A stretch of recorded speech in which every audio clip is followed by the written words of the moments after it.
गुलाब जी वो ऐप नहीं है भाई, वो ऐप काम नहीं कर रही, क्या करें बताओ आप। आपसे फिजिक्स पढ़नी थी। कोई नहीं कि यहाँ पर पढ़ा देंगे, क्या दिक्कत है। Good morning Rajesh ji, good morning Amit ji, Abhishek ji. हाँ जी बाकी लोग। मॉर्निंग पिंकू जी, महिमा जी, Nand ji, good morning.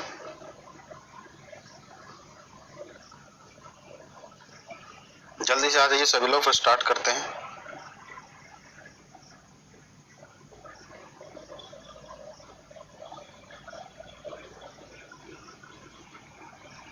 Good morning Amit ji.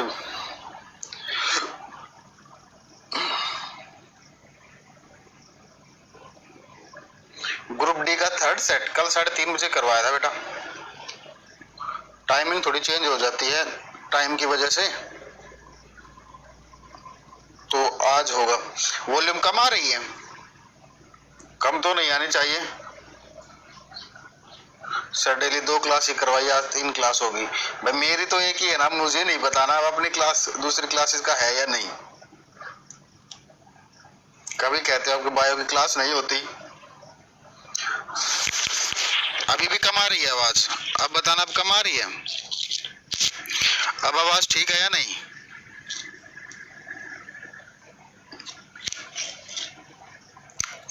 अब बताइए, अब ठीक है या नहीं?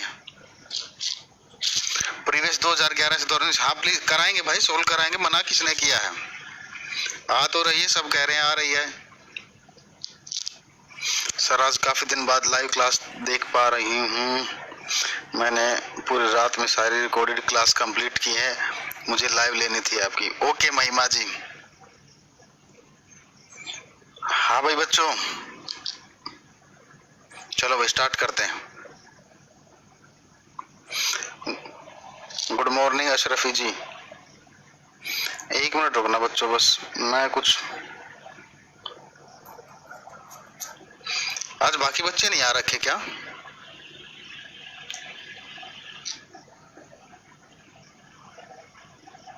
चलो कोई नहीं भाई, स्टार्ट करते हैं फिर। तो कल हमने टाइप्स ऑफ रिएक्शंस वगैरह कवर की थी, है ना। आज स्टार्ट करते हैं स्टील। स्टील छोटा सा टॉपिक है, इसको कंप्लीट करते हैं, फिर एलओएस मेटल का पूरा एक्सट्रैक्शन वगैरह रह जाएंगे, वो फिर बाद में देख लेंगे, वो लास्ट में देख लेंगे, ठीक है। पीरियोडिक टेबल के बाद देख लेंगे, उससे पहले देख लेंगे। देखो भाई, हेडिंग डालोगे स्टील, इस्पात, स्टील, इस्पात, स्टील, इस्पात। गुड मॉर्निंग पूजा जी। देखो स्टील क्या होता है, स्टील आपका मिक्सचर है iron plus carbon, iron plus carbon. पहला क्वेश्चन, स्टील के अंदर कार्बन का परसेंटेज कितना होता है? हाँ भाई, स्टील के अंदर कार्बन का परसेंटेज कितना होता है? 0.10 से 1.5, 0.10 से 1.5, ठीक है। अब ये जो कार्बन होता है, इसका फंक्शन क्या होता है? ये कार्बन हम मिलाते क्यों है इसमें? स्टील को हार्ड बनाने के लिए, कठोर बनाने के लिए कार्बन को मिलाया जाता है। तो इसका फंक्शन क्या हो गया? To provide hardness, to provide hardness. Hindi में लिखोगे, इसका कार्य कठोरता प्रदान करना है, इसका कार्य कठोरता प्रदान करना है, टू प्रोवाइड हार्डनेस, इसका कार्य कठोरता प्रदान करना है, ठीक है। अब देखो आगे देखोगे, टाइप्स ऑफ स्टील, इस्पात के प्रकार, टाइप्स ऑफ स्टील, इस्पात के प्रकार, टाइप्स ऑफ स्टील, इस्पात के प्रकार। तो स्टील जो होती है आपकी दो तरीके, सॉरी कितने तरीके की होती है? दो की नहीं, 3। एक होती है आपकी सॉफ्ट स्टील, मृदु इस्पात, सॉफ्ट स्टील, मृदु इस्पात, सॉफ्ट स्टील, मृदु इस्पात। सीटेड वाले बच्चों और साइंस स्पेशल वालों, आपका इस वीक में सिलेबस कंप्लीट हो जाएगा भाई, केमिस्ट्री कंप्लीट हो जाएगी। तो मैंने बहुत जल्दी आप लोगों का सिलेबस पूरा करा दिया है डेली क्लास ले लेकर। सॉफ्ट स्टील, नेक्स्ट है आपकी माइल्ड स्टील, नरम इस्पात, माइल्ड स्टील। मोस्ट प्रोबेबली अगर क्लास कंटिन्यू रही तो इस वीक में आपका सिलेबस पूरा हो जाएगा। नरम इस्पात। तीसरा है हार्ड स्टील, हार्ड स्टील, कठोर इस्पात, हार्ड स्टील, कठोर इस्पात, हार्ड स्टील, कठोर इस्पात। तो ये जो स्टील होती है इसको डिफाइन किया जाता है कार्बन की परसेंटेज के बेसिस पर। अब मेरी बात ध्यान से सुनना, अगर आपसे क्वेश्चन पूछा जाए कि स्टील जो है कौन से आयरन से बनती है, तो आप आंसर दोगे पिग आयरन से। आयरन की लोहे के प्रकार हमने पढ़े थे, ये कच्चा लोहा होता है, ठीक है। ये बाद में कन्वर्ट होता है आपका रोट आयरन में। शुरुआत किससे होती है? पिग आयरन से हमेशा, ठीक है। बाद में कन्वर्ट होता है आपका ये रोट आयरन से, पिटवा लोहा से। तो ये जो रोट आयरन होता है, अब रोट आयरन में मैंने आपको कार्बन का परसेंटेज लिखवाया था 0.10 से 0.25 था, इतना परसेंटेज था, ठीक है, इतना परसेंटेज था आपका। अब एक चीज देखो, इसमें जो कार्बन है इसमें से 0.10 से 0.25 तो रोट आयरन में प्रेजेंट होगा ना, इसके अंदर होगा, ठीक है। तो अब जो मिक्सिंग स्टार्ट करोगे आप यहाँ से स्टार्ट करोगे। सॉफ्ट स्टील में क्या होगा, कार्बन की जो मिक्सिंग है वो यहाँ से स्टार्ट होगी 0.25 से 0.30। तो जिस स्टील में कार्बन का परसेंटेज 0.25 से 0.30 है, ठीक है, उसको बोलते हैं सॉफ्ट स्टील। रितुजीत यहीं से स्टार्ट किया है स्टील से। माइल्ड स्टील जो है इसमें जो कार्बन की परसेंटेज होगी वो होगी 0.30 से 0.50, सॉरी 0.70, और जो बच गई 0.70 से 1.5, इसको बोलते हैं हार्ड स्टील, ठीक है। अब मुझे एक चीज बताओ, नोट भी कर लेना साथ के साथ, इन तीनों में से सबसे अच्छी स्टील कौन सी? रोजी ले लिया आपका नाम बस। अब कितना करा दिया सर? शमशाद जी यहीं से स्टार्ट किया है बेटा। अच्छा जी आप रिफ्रेश कीजिए, यहाँ से रुक रुक के नहीं चल रही क्लास, यहाँ से ओके है बिल्कुल, ठीक है।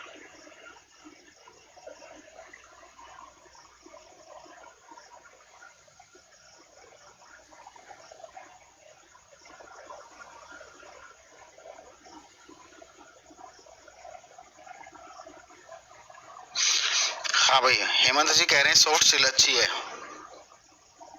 सर आप क्लास 11th का फुल सिलेबस पढ़ाएंगे कि बीच का? अगर फुल पढ़ाएंगे तो कोचिंग लेने की जरूरत तो नहीं पड़ेगी सर, प्लीज रिप्लाई। नहीं बेटा फुल पढ़ाऊंगा, आधा क्यों पढ़ाऊंगा, फुल पढ़ाऊंगा, कोचिंग क्यों लेनी है? अगर पेड बैच आएगा तो पेड बैच ले लेना, ठीक है, सस्ता आएगा जो भी। देखो आईआईटी और नीट का अलग बैच होता है, ठीक है, 11th 12th के अलग बैचेज होते हैं। इलेक्ट्रॉनिक्स का टॉपिक करा दे सकते। इलेक्ट्रॉनिक्स यहाँ से कहाँ से आ गए बेटा? इलेक्ट्रॉनिक्स तो है नहीं यहाँ, वो जो फिजिक्स में होती है। हाँ कुछ कह रहे हैं बच्चे सॉफ्ट स्टील, हार्ड स्टील। मोर को एक बात बताओ, ये आप कौन सी स्टील अच्छी बता रहे हो? सॉफ्ट स्टील बता रहे हो और कुछ बता रहे हैं हार्ड स्टील अच्छी बता रहे हैं। खराबी क्या है इनमें? अगर ये खराब होती तो इनका यूज ही क्यों, इन्हें बनाते ही क्यों? ठीक है, तीनों के अपने अपने यूजेस हैं, ठीक है, तो तीनों स्टील आपकी अच्छी है। तो उस स्टील को अच्छा माना जाता है। देखो कोई क्राइटेरिया तो होना चाहिए ना जिसके बेस पर आप डिसाइड करोगे कि कौन सी स्टील अच्छी है कौन सी खराब है। तो क्राइटेरिया ये है, जिस स्टील पर जंग नहीं लगता उसे मानते हैं हम सबसे अच्छी स्टील। तो कौन सी स्टील पर जंग नहीं लगता जल्दी बताना। हाँ जी कौन सी स्टील पर जंग नहीं लगता जल्दी बताओ। हाँ नाहिदा साइंस स्पेशल 7 भी हो जाएगा खत्म, ठीक है। आपका नाम क्या है? आर्ट लिखा रहता है, आर्ट बोलना अजीब सा लगता है। हाँ हार्ड स्टील सेकंड, बहुत बढ़िया, वेरी गुड, एक्सीलेंट। मोर को जंग के मामले में ये तीनों ही खराब हैं, तीनों पर जंग लगता है। तो जिस स्टील पर जंग नहीं लगता वो होती है स्टेनलेस स्टील, ठीक है। तो सबसे अच्छी स्टील होती है आपकी स्टेनलेस स्टील, हिंदी में इसको स्टेनलेस स्टील ही बोलते हैं, तो लिख लोगे स्टेनलेस स्टील। तो जो स्टेनलेस स्टील होती है इसके अंदर क्या क्या होता है, देखो हमेशा याद रखना, स्टील के अंदर हमेशा आयरन तो होगा ही होगा, और उसके साथ कार्बन भी मिक्स होगा। फिर और क्या होता है इसमें? क्रोमियम होता है और निकेल होता है, क्रोमियम प्लस निकेल, अब इनके फंक्शन क्या होते हैं देखो। क्रोमियम जो होता है इसकी कोटिंग होती है स्टील के ऊपर, जिसकी वजह से जंग नहीं लगता। तो क्रोमियम क्या होता है, इसको जंग लगने से बचाता है। It prevent from corrosion, it prevent from corrosion, it prevent from corrosion, it prevent from corrosion. यहां लिखोगे, निकेल में लिखोगे। अब देखो इसके अंदर आयरन है, स्टील के अंदर आयरन है, तो अगर मैग्नेट को आप इसकी तरफ लेके जाओगे तो मैग्नेट की तरफ अट्रैक्ट होगा या नहीं होगा ना, अट्रैक्ट मैग्नेट की तरफ, है ना। तो लेकिन ये जो निकेल होता है ये इसकी मैग्नेटिक प्रॉपर्टीज को खत्म कर देता है, ठीक है, जिसकी वजह से मैग्नेट पर अट्रैक्ट नहीं होगा, ठीक है। तो लिखोगे निकेल में लिखना, निकेल को अंडरलाइन करके निकेल का फंक्शन क्या है ये बता रहा हूं। To make it non magnetic, to make it non magnetic, to make it non magnetic, ठीक है। हिंदी में लिखोगे यह इसे अचुंबकीय बना देता है। To make it non magnetic, यह इसे अचुंबकीय बना देता है। To make it non magnetic, यह इसे अचुंबकीय बना देता है। To make it non magnetic, यह इसे अचुंबकीय बना देता है। भाई एग्जाम कब होगा मेरे, एक्चुअली है क्या ना, वो जो पेपर करवाने वाले ना वो मेरे रिश्तेदार नहीं है बेटा, जो मुझे भी बताओ। जैसे जितनी इन्फॉर्मेशन आप लोगों को ना उतनी इन्फॉर्मेशन मुझे है। अभी एग्जाम के बारे में आप छोड़ दो ना, आप 5 के अकॉर्डिंग तैयारी करो ना। 5 तारीख को पेपर है ये सोच के चलो, हालांकि होना तो है नहीं। अब एक बात बताओ, मैं आप लोगों को बोल दूं कि 5 को पेपर नहीं होगा और आप तैयारी छोड़ दो, बाई चांस 5 को हो गया तो मुझे ही तो गालियां दोगे ना, बोले सर आपने बोला था। मानना ये कि नहीं होगा 5 तारीख को पेपर, ठीक है, बहुत मुश्किल है 5 तारीख को पेपर होना, लेकिन फिर भी आप तैयारी तो उसके अकॉर्डिंग करके ही चलोगे ना। अगर हो गया तो आप किसी को ब्लेम थोड़ी कर सकते हो। तो थोड़ा समझदार हो, आप समझदार बच्चे हो, फ्यूचर के टीचर्स हो आप लोग, ठीक है। तो इतना ऐसे परेशान ना हो। मेटल नॉन मेटल की पहचान करने में दिक्कत आती है, अमित जी नहीं आएगी, पीरियोडिक टेबल के बाद नहीं आएगी, इस वीक में हो जाएगा सिलेबस कंप्लीट, ठीक है। अब आगे देखो, हेडिंग डालोगे एलोइज मिश्र धातु, एलोइज मिश्र धातु, एलोइज मिश्र धातु, एलोइज मिश्र धातु। मेरे को तो नहीं लग रहा 5 को होगा पेपर।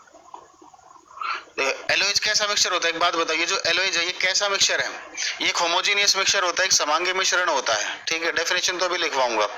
मुझे एक बात बताओ, ये किसका होमोजीनियस मिक्सचर होता है,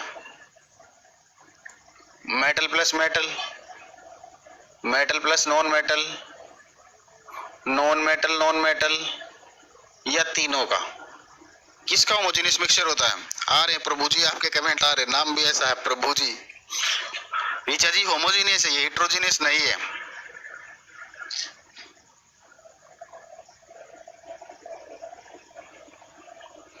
रिवर्सिबल रिलेशंस, कौन सा reversible relation, Surendra ji question भेजिए आप।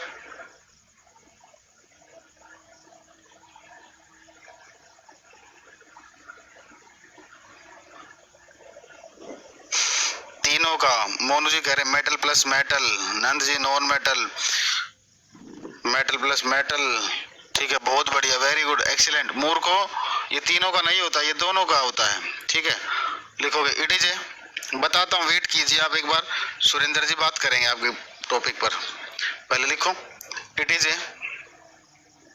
ए homogeneous mixture of, it is a homogeneous mixture of, it is a homogeneous mixture of metal plus metal, it is a homogeneous mixture of metal plus metal and metal plus non metal, and metal plus non metal, and metal plus non metal। Hindi में लिखोगे धातु plus धातु धातु plus धातु, धातु plus धातु और धातु प्लस अधातु के, और धातु प्लस अधातु के, और धातु प्लस अधातु के समांगी मिश्रण को, के समांगी मिश्रण को मिश्र धातु कहा जाता है।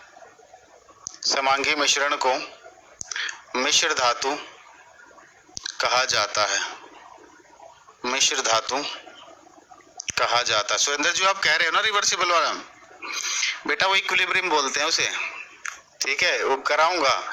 अगर आप लोगों ने देखा वीडियो जो मैंने आपको सिलेबस बताया है, ठीक है, तो वो रिवर्सिबल रिएक्शन नहीं, वो इक्विलिब्रियम कहलाता है। तो इक्विलिब्रियम कराऊंगा, मैंने मना कब किया है?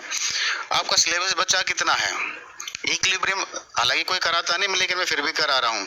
सर जी पूरा डिटेल्स में सब करा दीजिए, फिर कभी क्लास ना लें। हाँ जी बिंदु जी, नहीं लेना पड़ेगा फिर क्लास, लेकिन आप लोग मेरे यूट्यूब चैनल से प्रीवियस क्वेश्चंस की प्रैक्टिस करते रहना। अगर आप वो करते रहोगे ना तो आपको कभी केमिस्ट्री पढ़ने की जरूरत नहीं पड़ेगी। बस मेरे नोट्स और वो क्वेश्चंस करते रहोगे तो जिंदगी में कभी कोई बैच लेने की जरूरत नहीं पड़ेगी, ठीक है।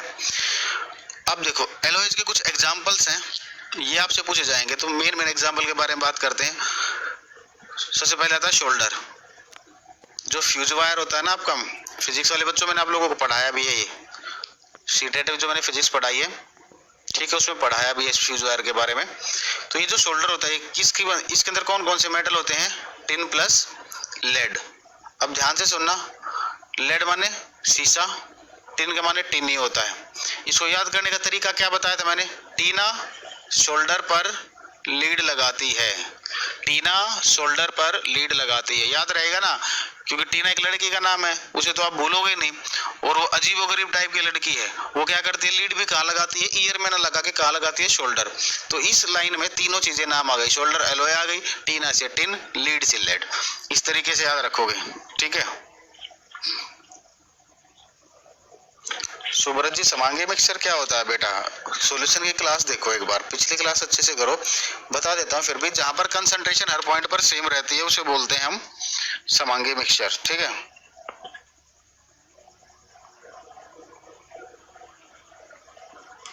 बेटा अमित जी इससे ज्यादा डीप में ना पढ़ना है तो अभी 11वीं 12वीं के बैच आएंगे, वो ज्वाइन कर लेना, ठीक है, क्योंकि ये कंपटीशन के बैच हैं, यहाँ पर कंपटीशन के अकॉर्डिंग पढ़ा जाएगा। आप लोगों को वो थोड़ी करवानी, पीएचडी थोड़ी करानी है मुझे, है ना।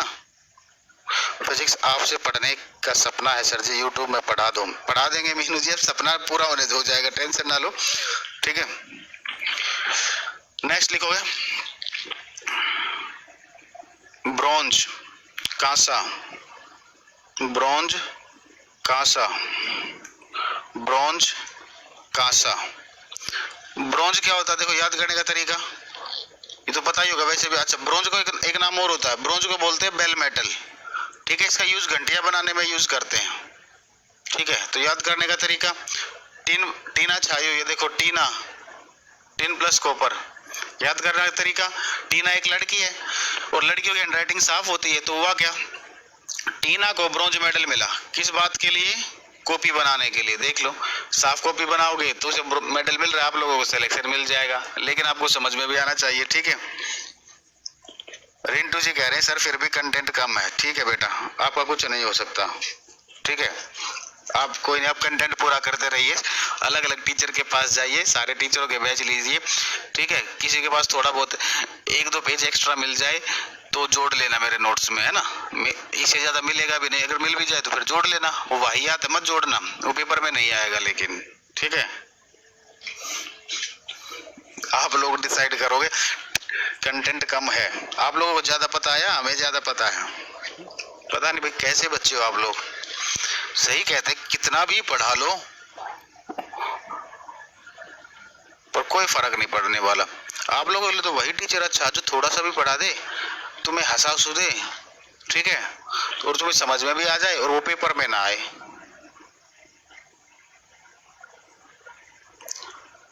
अब ये भी कह रहे हो कंटेंट कम है, फिर ये भी कह रहे हैं हमको बस आपसे ही पढ़ना है। मुझसे पढ़ना है तो बेटा 11-12 के बैच ज्वाइन कर लेना, ज्यादा डिटेल में पढ़ना हो तो। अब यहाँ तो वही पढ़ा सकते हैं जो आपके पेपर में आएगा। नेक्स्ट देखोगे, ठीक है। सर एक एक्सेप्शन मिल ही जाता है। कौन सा एक्सेप्शन मोनू जी, समझा नहीं, मतलब क्या कह रहे हो? अच्छा बच्चों का कह रहे हो क्या? एक बार बच्चों के बारे में कह रहे हो या टीचर के बारे में कह रहे हो? जल्दी बताओ। नेक्स्ट लिखोगे type metal. Type metals, Hindi में बोलते इसको मुद्रण धातु।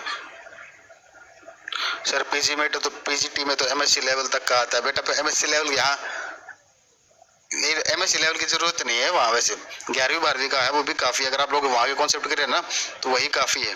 आपकी एक आदत अच्छी नहीं लगी मेरे को, जो कोई गलत कमेंट करे उसे मत देखो, सही करे वो नहीं देखते। चलो भाई ठीक है। चलो मुद्रण धातु,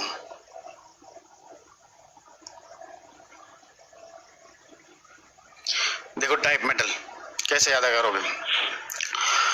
यूज भी बताऊंगा इसका कहाँ करते हैं, ठीक है। पहले देखो tin plus antimony, tin plus antimony plus lead, ठीक है। देखो इसको याद करने का तरीका, टीना ने आंटी जी के लिए जो लीड बनाई है, टीना ने आंटी जी के लिए जो लीड बनाई है वो कौन से मेटल से बनाई है? आपकी टाइप मेटल से, मुद्रण धातु से। इस तरीके से याद रखोगे, टाइप मेटल से, मुद्रण धातु से, ठीक है। अब इसका यूज कहाँ करते हैं देखो, देखो नाम से पता चल रहा है मुद्रण धातु मतलब मुद्रा छापने में इसका यूज करते होंगे। जो नोट्स वगैरह छापते तो उसमें प्लेट्स का यूज किया जाता है और इन पर लेटर प्रिंटेड होते हैं। फॉर एग्जांपल ए प्रिंटेड है। अब देखो हुआ क्या, जैसे ही गर्मियां आई, गर्मियां आने से टेम्परेचर बढ़ेगा, तापमान में विस्तार होगा। तो अगर टेम्परेचर बढ़ेगा तो इनमें भी एक्सपेंशन होगा, क्योंकि मेटल की प्रॉपर्टी है कि टेम्परेचर बढ़ने से धातु में विस्तार होता है, ठीक है। तो जैसे ये एक्सपेंशन होगा तो इस लेटर में भी एक्सपेंशन होगा फिर, ठीक है। और अगर इसमें एक्सपेंशन हो गया तो प्रिंटिंग में एरर आएगी। तो इस प्रॉब्लम से बचने के लिए बनाई गई थी टाइप मेटल। टाइप मेटल वो मेटल होती हैं जिनको हीट करने पर उनका विस्तार नहीं होता, ठीक है। यूज ना लिखे पहले ये लिख लोगे, आप एक स्टेटमेंट लिख लोगे इसी में, it does not expand, it does not expand, it does not expand on heating, it does not expand on heating, it does not expand on heating. Hindi में लिखोगे गर्म करने पर, गर्म करने पर इनका विस्तार नहीं होता, गर्म करने पर इनका विस्तार नहीं होता, गर्म करने पर इनका विस्तार नहीं होता, गर्म करने पर इनका विस्तार नहीं होता, ठीक है। कर देंगे कपिल जी। अरे अभिषेक जी कोई बात नहीं बेटा,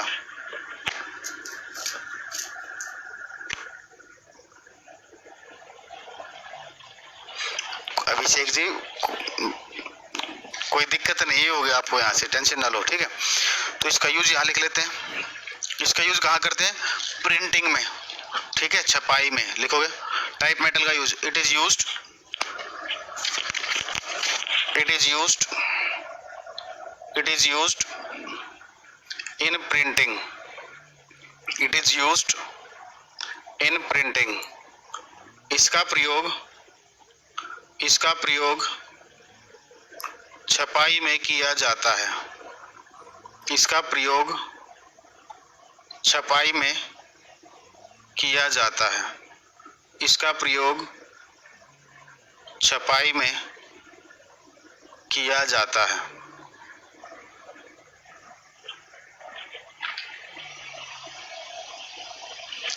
ओके अभिषेक जी, इतने अच्छे सर कभी नहीं मिले, मजा आ जाता है। थैंक यू मीनू जी।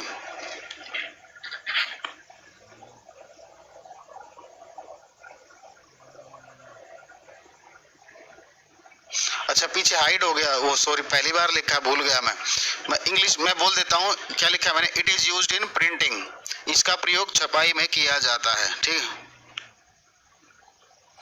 मत बोलो कि अब आप लोगों का क्लास खत्म हो जाएगा, अच्छा नहीं लगता।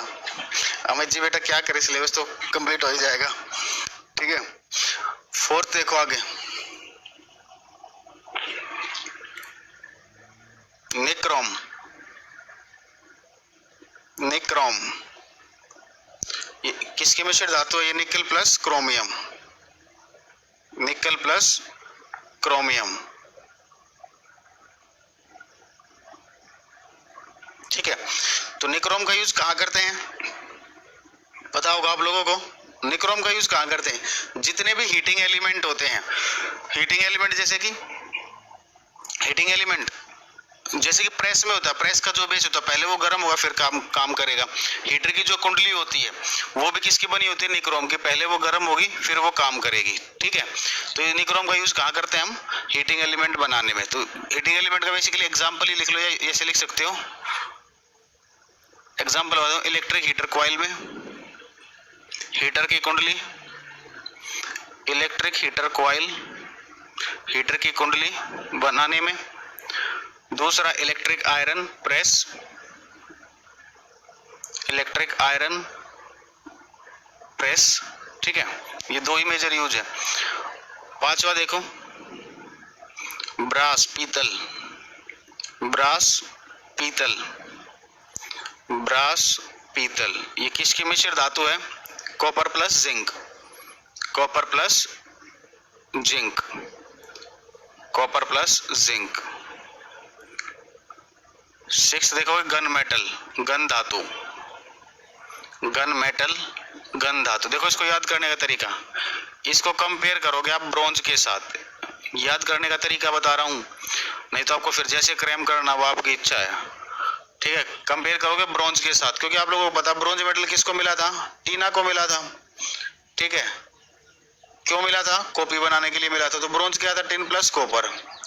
अब इसमें ऐसा क्या मिक्स करें जिससे ये गन मेटल बन जाए? तो एक चीज देखो, ब्रोंज के यहाँ से एक वर्ड बन सकता है, एक मेटल का नाम बन सकता है, कौन सा? जिंक। ये होता है गन मेटल। ब्रोंज में जिंक मत मिला देना। कंपेयर कर रहे हैं हम ब्रोंज के साथ, और कंपैरिजन में हमें क्या करना है? कंपैरिजन मतलब ये ऐसा क्या ऐड करें जिससे गन मेटल बन जाए ब्रोंज में, तो ये होता है आपका गन मेटल, ठीक है। गुड मॉर्निंग सत्येंद्रा जी।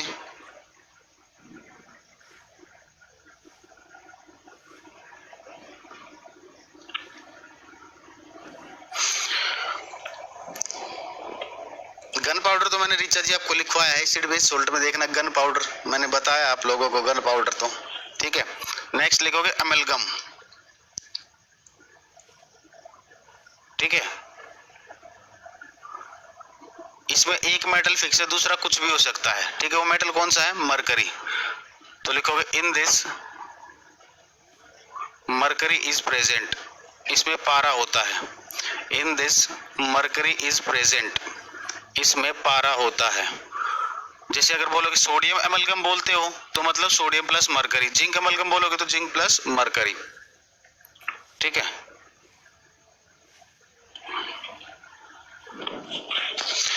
तो जो पारा होता है इसको कभी भी लोहे के बर्तन में नहीं रखा जाता। क्यों नहीं रखा जाता? क्योंकि पारा जो है ये लोहे के साथ रिएक्शन कर लेता है, इसलिए इसको नहीं रखते, ठीक है। तो लिखोगे mercury, mercury does not kept, mercury does not kept in iron container, mercury does not kept in iron container, mercury does not kept in iron container because it forms amalgam with mercury, because it forms amalgam with mercury, because it forms amalgam with mercury। Hindi में लिखोगे पारे को लोहे के बर्तन में नहीं रखा जाता,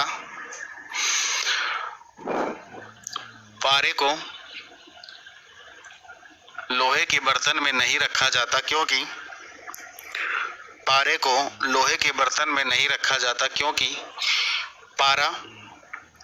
पारा लोहे के साथ अभिक्रिया करके, क्योंकि पारा लोहे के साथ अभिक्रिया करके, क्योंकि पारा लोहे के साथ अभिक्रिया करके अमेलगम बना लेता है। क्योंकि पारा लोहे के साथ अभिक्रिया करके एमेलगम बना लेता है। सर आप बहुत अच्छा पढ़ाते हैं, मैं भी 9th-10th के बच्चों को पढ़ाता हूँ। Okay Kapil ji, thank you.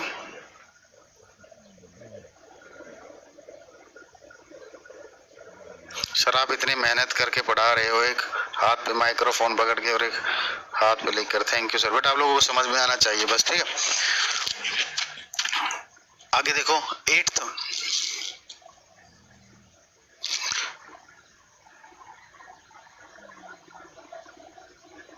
German silver. German silver, German silver, देखो इसको याद करने का तरीका। जर्मन सिल्वर एक मिश्र धातु है, कॉपर प्लस जिंक प्लस निकल, कॉपर प्लस जिंक प्लस निकल। तो देखो कॉपर से लोगे C, जिंक से Z और निकल से N, तो ये क्या बन गया? कजन बन गया ना, CZN। सीजन नहीं, कजन पढ़ सकते हो ना इसको। हाँ, आप लोगों का कजन कहाँ रहता है? जर्मनी में, है ना, चाहे गांव में क्यों ना रहता हो, कोई फर्क नहीं पड़ता। कजन जर्मनी, जर्मनी से कजन, कजन से कॉपर जिंक निकल। अब इसे क्वेश्चन और बनता, देखो इसके नाम में सिल्वर है, इसका कोई कंपोनेंट सिल्वर है? नहीं है। तो पेपर में आपसे डायरेक्ट क्वेश्चन पूछा जाता है कि किसमें चांदी नहीं मिलती, किसमें सिल्वर नहीं मिलता। तो लिखोगे it does not contain silver, it does not contain silver, it does not contain silver, इसमें चांदी नहीं मिलती। It does not contain silver, इसमें चांदी नहीं मिलती। इसका यूज करते हैं हम आर्टिफिशियल ज्वेलरी बनाने में। तो लिखोगे it is used, it is used in the manufacturing of, it is used in the manufacturing of, in the manufacturing of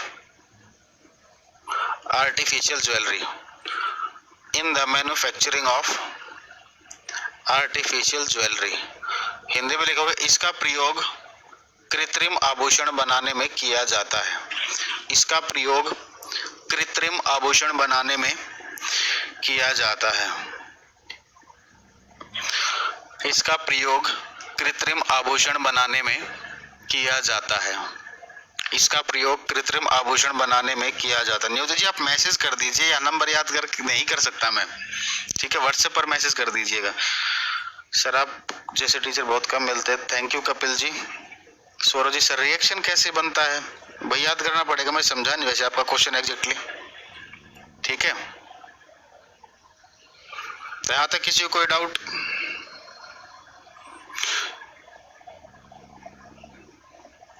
नहीं बनेगा हेमंत जी, नहीं बनेगा। सॉरी, Na के साथ मरकरी रिएक्शन नहीं करता तब एमेलगम बनेगा, बनेगा बेटा उसके साथ एमेलगम, ठीक है। अब आगे देखो 9th है मैग्नीशियम, मैग्नीशियम, ठीक है।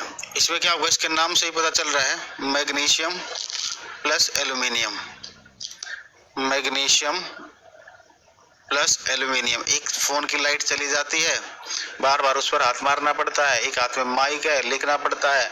रजनीकांत हो रहा हूं मैं भी, याद है ना, चलो कोई हाथ नहीं। देखो 10th duralumin,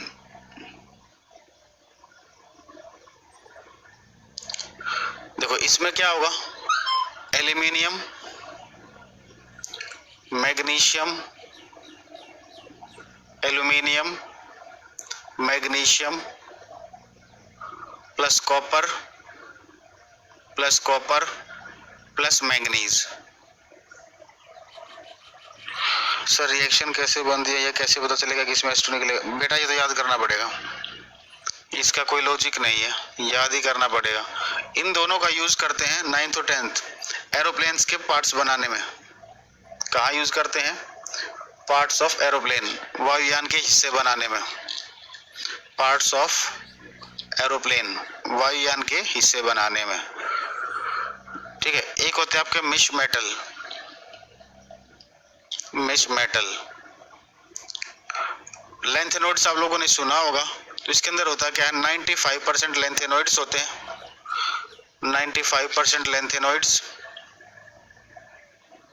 95% lanthanoids plus 5% iron, और इसमें अदर इम्प्योरिटीज होती हैं, ठीक है। इसका यूज करते हैं मिक्स मेटल का हम मिलिट्री वगैरह में, ठीक है।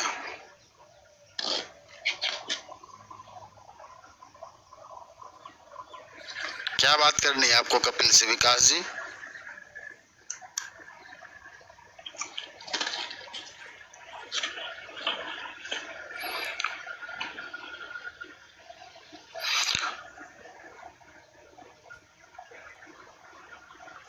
नेक्स्ट मंथ में आ जाएगा भाई, नहीं आएगा तो यूट्यूब पर फ्री चलेगा, टेंशन ना लो।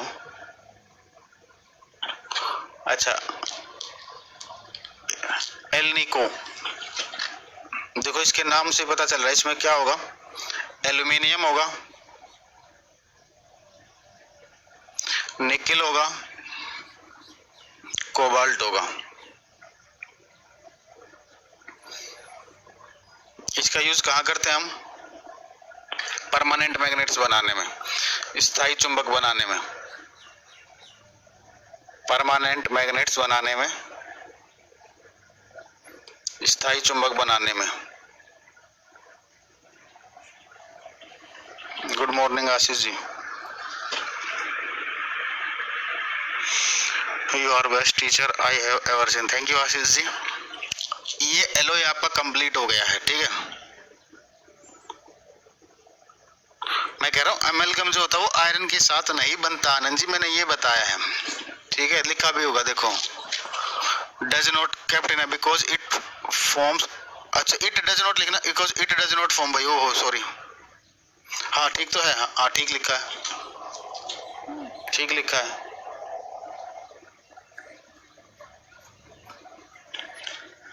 रिएक्शन नहीं होगी तभी अमेलगम बनेगा। कहाँ बनता है आयरन के साथ अमेलगम? एक मिनट,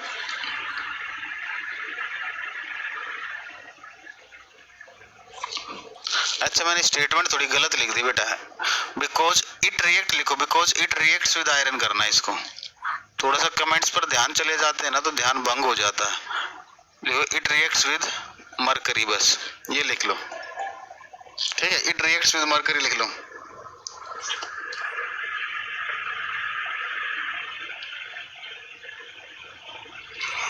अमित जी माहौल ठीक हो लेने दो बेटा, फिर गांव से जाना, अभी रुके रहो, जान है तो जहान है, अभी घर पे बैठ के तैयारी करो। प्रीवियस ईयर ले लो, जिस भी एग्जाम की तैयारी कर रहे हो, इसको करेक्ट कर लेना, because it reacts with mercury.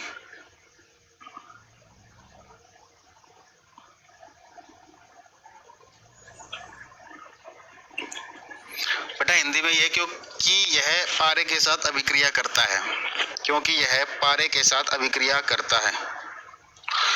Sumesh जी कह रहे सर एक वीडियो कोरोना के ऊपर तो बना, बेटा मुझे खुद ही नहीं पता कोरोना, मुझे क्या किसी को भी नहीं पता, जो आपको बता रहे सब फर्जी है, ठीक है। अभी जो अगर इतना इन्फॉर्मेशन होती इसके बारे में तो अभी इसकी वैक्सीन नहीं बन जाती, ठीक है। जिसको जो नेट पे जो लिखा हुआ मिलता है वो वैसे पढ़ा देता है, ठीक है। तो सब कहने की बातें हैं, डॉक्टर्स को नहीं पता चल रहा इसके बारे में भी, ठीक है। तो टीचर कहाँ से लाएंगे, वो कौन सा दूसरे ग्रह से आए हैं, यहीं से तो आए हैं। अब उनके दिमाग में आ जाती है कि ये है, इसमें ये होता है, पढ़ते होंगे ना कहीं से तभी तो आता होगा ना, ठीक है। क्लियर आनंद जी, अब क्लियर है? तो ये सब खत्म हो, चलो आपको हाइब्रिडाइजेशन बता देता हूँ, नोट कर लो जल्दी से 11वां और 12वां पॉइंट। स्थायी चुंबक है ये, स्थायी चुंबक,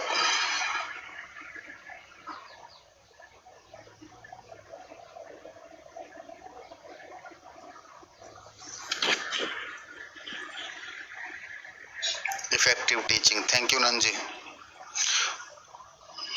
रेलवे के प्रीवियस पेपर ले लो रिंटू जी, नोट कर चुके हो तो थम्स अप भेजो जल्दी।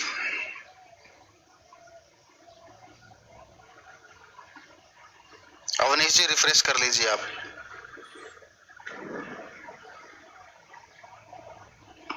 चलो भाई ठीक है। अब एक छोटा सा टॉपिक है हाइब्रिडाइजेशन,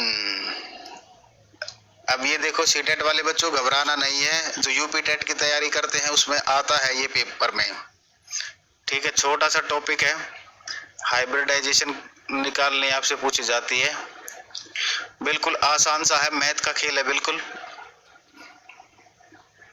हाइब्रिडाइजेशन, हाँ नंजी सुपर टेट में मैं ही पढ़ाऊंगा बेटा। अंदाजा से क्या हुआ, कोरोना क्या है, कोरोना कुछ भी है, क्या फर्क पड़ता है अब तो ये सबको ही होना। नहीं जी, मुझे इसके बारे में कोई इन्फॉर्मेशन नहीं। अब देखो हाइब्रिडाइजेशन, हाइब्रिडाइजेशन निकालने का तरीका, फर्स्ट पॉइंट लिखोगे, calculate the total number of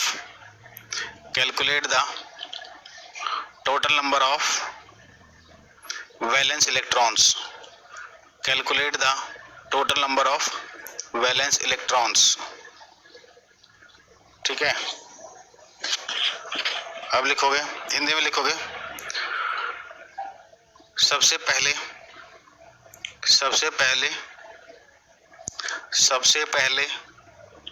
संयोजी इलेक्ट्रॉन की कुल संख्या ज्ञात कीजिए। संयोजी इलेक्ट्रॉन की कुल संख्या ज्ञात कीजिए। एग्जाम्पल देखते हैं, जैसे एग्जाम्पल एक है CH4, देखो यहाँ कार्बन का एटॉमिक नंबर 6, कॉन्फ़िगरेशन क्या लिखोगे 2,4, तो कार्बन के आउटर मोस्ट शेल में कितने इलेक्ट्रॉन हुए 4, और एक हाइड्रोजन में कितना होता है, एक हाइड्रोजन में एक इलेक्ट्रॉन होता है, तो 4 में कितना हो जाएगा 4, ये आ गया 8। दूसरा एग्जाम्पल C2H6, एक कार्बन में कितने होते हैं 4, तो 2 में कितने हो जाएंगे 8, और एक हाइड्रोजन में एक, तो 6 में 6 14, ClF3, ये हेलोजेंस हैं, ये ग्रुप 17 के होते हैं, तो ध्यान रखना, आपको पीरियोडिक टेबल आती होगी तभी कर पाओगे अच्छे से, ठीक है। या फिर आपको ये पता होना चाहिए कि कौन सा एलिमेंट कौन से ग्रुप में होता है। तो क्लोरीन और फ्लोरीन जो 17 के मेंबर हैं, तो दोनों का एटॉमिक नंबर चेक कर लेना आप लोग, ठीक है। इसका 17 है, इसका 9 है, 9 करोगे तो कॉन्फ़िगरेशन क्या आएगी 2,7, 17 में कितनी आएगी 2 8 7 7, तो इन दोनों में 7 इलेक्ट्रॉन होते हैं आउटर मोस्ट शेल में, तो 7 तो क्लोरीन के हो गए, 21 फ्लोरीन के हो गए, ये हो गए 28। तो इस तरीके से इलेक्ट्रॉन काउंट कर लो। उसके बाद देखो, अब सुनना ध्यान से, अब अगर ये जो वैलेंस इलेक्ट्रॉन्स जो है आपके, ये 2 तरीके से हो सकते हैं। ये जो संयोजी इलेक्ट्रॉन्स हैं, या तो ये आप इनकी रेंज मिलेगी आपको 2 से 8 के बीच में मिलेंगे, तो अगर ये 2 से 8 के बीच में मिले तो इनको 2 से भाग कर देना, डिवाइडेड बाय 2, ठीक है। और अगर ये 9 से 56 के बीच में आते हैं तो किससे डिवाइड करोगे 8 से। डिवाइड करने के बाद एक नंबर आएगा, ठीक है। देखो इसको समझाता हूं अब मैं यहाँ पर, जैसे CH4 है, CH4 के केस में कितने थे 8 थे ना, तो किससे डिवाइड करोगे 2 से डिवाइड करोगे, और ये वाला डिवीजन याद रखना हमेशा, 2 से डिवाइड करोगे कितना आएगा 4 आ गया, ये नंबर 4 आ गया। इस तरीके से कोई नंबर आता जाएगा, ठीक है। एक बार इतना नोट कर लीजिए, फिर आगे बताता हूँ इसको अब एक बार। हाँ नंजी बहुत सही।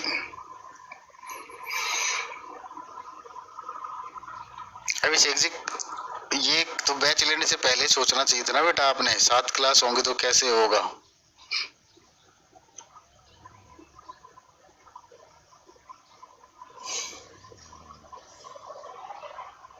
यही तो मेहनत है बस, इसी से तो सिलेक्शन होगा। आप जो सिलेबस ऑफलाइन कोचिंग में जाकर करते हो 6-6 महीने में, ऑनलाइन में आप उसे 2 महीने में कर सकते हो, 3 महीने में कर सकते हो, ठीक है। और अच्छे उससे बेहतरीन कंटेंट के साथ कर सकते हो। बस इसमें कि आपकी मेहनत ज़्यादा है, तो वही देख लो, जो आने जाने में आप टाइम खराब करते हो वही घर बैठ के आपको तैयारी करनी है, ठीक है। तो इसमें सीरियस कैंडिडेट का होना बहुत जरूरी है। आपके अंदर आग लगी होनी चाहिए कि नौकरी लेनी है तो लेनी है। तो जब तक ये आग नहीं लगेगी तब तक विस्फोट नहीं होगा। विस्फोट मतलब सिलेक्शन नहीं मिलेगा, ठीक है।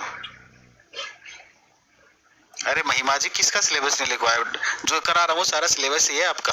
जिस दिन बोलूँगा ना आखिरी क्लास है, उस दिन वो सिलेबस अपने आप पहले पेज पर लिख लेना, ठीक है। जो जो मैंने कराया वही सिलेबस है।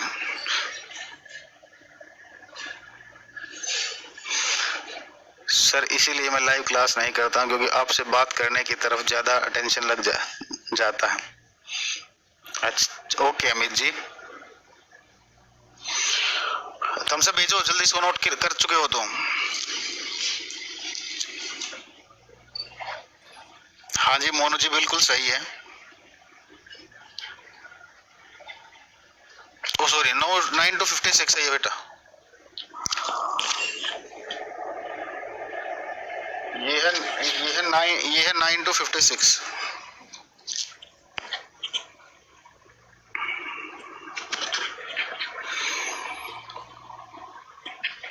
Divided by 8।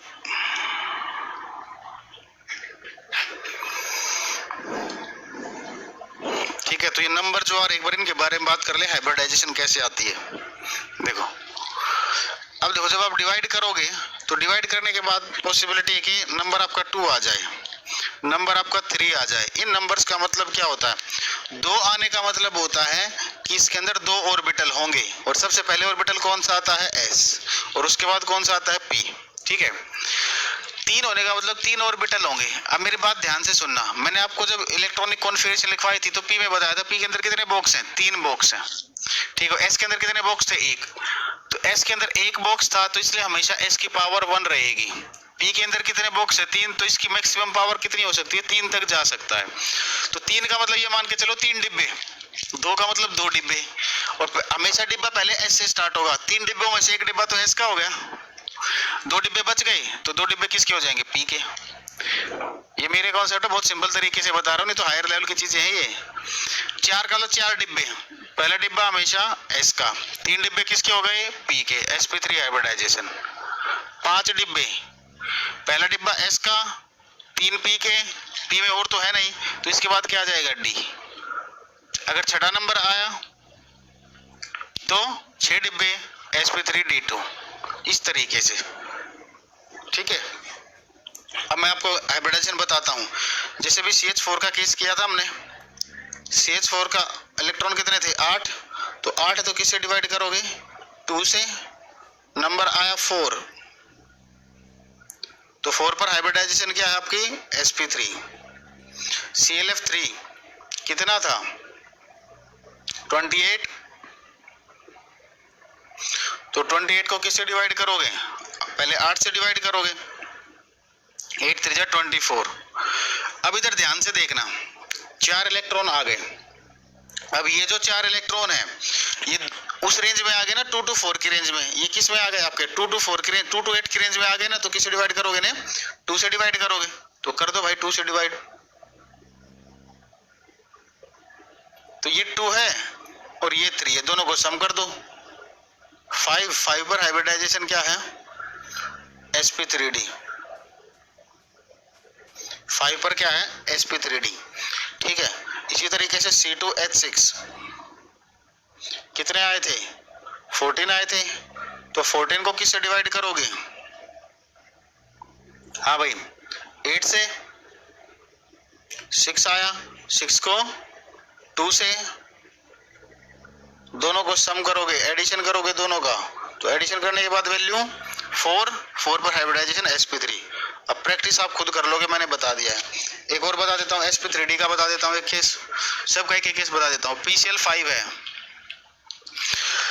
फॉस्फोरस का एटॉमिक नंबर 15 होता है, इसका एटॉमिक नंबर 15, तो कॉन्फ़िगरेशन क्या आ जाएगी, 285, और क्लोरीन का कितना होता है 17, तो 287। तो फॉस्फोरस के आउटर मोस्ट शेल में कितने इलेक्ट्रॉन है, 5, एक क्लोरीन में कितने, 7, तो 5 में कितने हो जाएंगे, 35, और 5 40। ठीक है, तो 40 को किससे डिवाइड करोगे, 8 से, डायरेक्ट डिवाइड हो गया। तो 5 पर वैल्यू क्या है हाइब्रिडाइजेशन की, sp3d। SF6 देखो,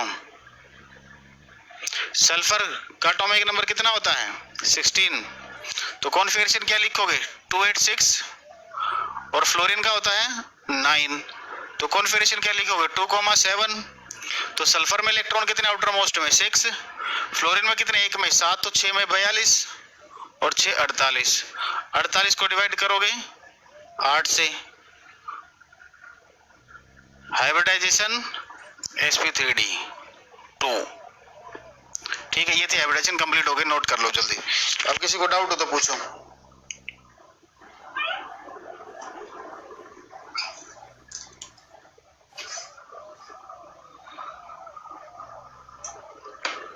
बेटा चार्ज तो कैसे निकालोगे? तो चार्ज तो उस मैंने बताया तो है, चलो बता देता हूं पहले चार्ज वाले केस में भी।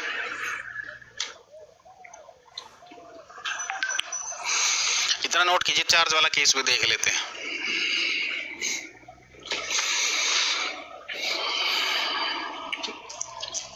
नोट करते ही थम्स अप भेजो।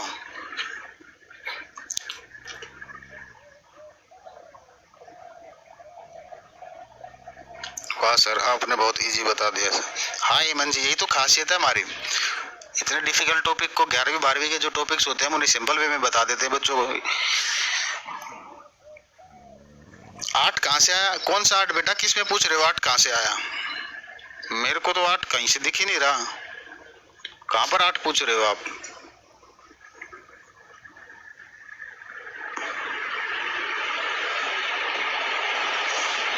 ठीक है, अब देखो चार्ज वाला केस और बता देते हैं।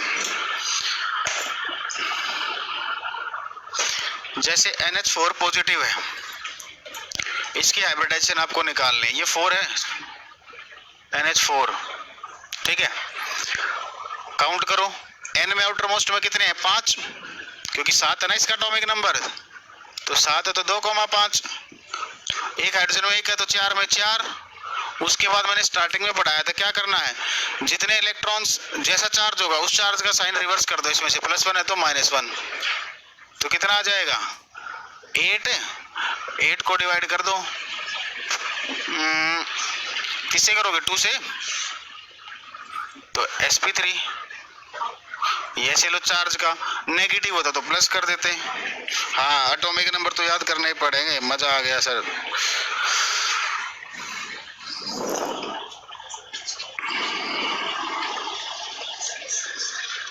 ठीक है, तो पॉलीमर स्टार्ट करते हैं। आप लोगों ने IUPAC नोमेनक्लेचर पार्ट 2 पढ़ाया नहीं? मुझे एक बार ईमानदारी से बताना। Top class sir, thank you very much. आप लोगों ने, मैंने आप लोगों को एक काम कहा था ना, नो डाउट का तो कोई सवाल ही नहीं है। नहीं, 6 को 3 से डिवाइड नहीं कर सकते, घर का खेल नहीं बेटा, जो बता रहा हूँ वही करना है। नहीं पढ़ा? जिसने नहीं पढ़ा तो मेरी दिक्कत नहीं है, जिसको टॉपिक समझ में नहीं आया तो मैं जिम्मेवार नहीं हूँ। समझ में तो आएगा, लेकिन जितनी कोई टॉपिक में क्लियरिटी आनी चाहिए थी ना, जितना मैं डेप्थ में लेके जाना चाहता था आप लोगों को, उसमें फिर आपको दिक्कत आएगी। हाँ, तो एटॉमिक नंबर तो नंजी याद करने ही पड़ेंगे। महिमा जी, IUPAC नोमेनक्लेचर नहीं आएगा, लेकिन पॉलीमर आपके सिलेबस में है, तो पॉलीमर समझने के लिए मैंने ये कहा था आपको, IUPAC नोमेनक्लेचर पार्ट 2 देख लेना। फंक्शनल ग्रुप के सिंबल्स याद रख लेना कि कौन से फंक्शनल ग्रुप का सिंबल क्या होता है, और इसका जो IUPAC नेम में सफिक्स यूज करते हैं तो क्या यूज करते हैं, मैंने ये आप लोगों को कहा था सीटेट में। चलो आज पढ़ लेना।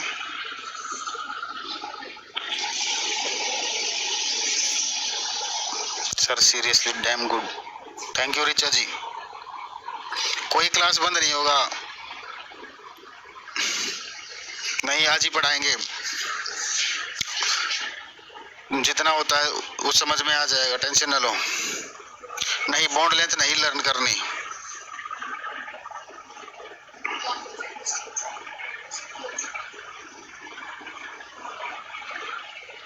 तो पढ़ लेना। तो मैं आपको टॉपिक फिर मैं ग्लास पढ़ा देता हूँ आप लोगों को आज।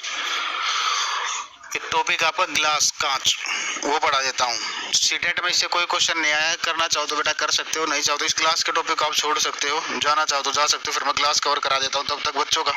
ठीक है, तो कल का आपका होमवर्क है IUPAC पार्ट 2 जरूर पढ़ना है। ठीक है, अगली कल नहीं छोड़ूंगा, कल वही कराऊंगा। ठीक है, तो मैं ग्लास स्टार्ट करता हूँ, आज ग्लास करा देता हूँ। ग्लास, कांच, ग्लास, कांच।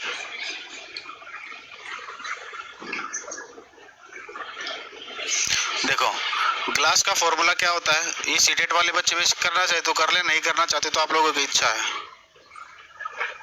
लेकिन ये 9th क्लास में, ये 10th क्लास के है, वैसे कर ही लो, क्या पता आ जाए। बायो की क्यों कंटिन्यू नहीं होती?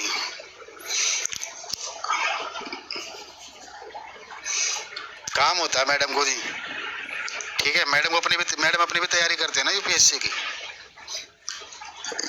इसलिए।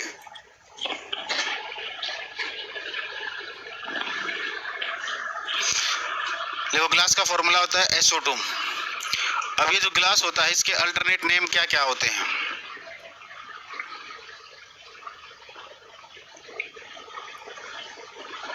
ग्लास के अल्टरनेट नेम,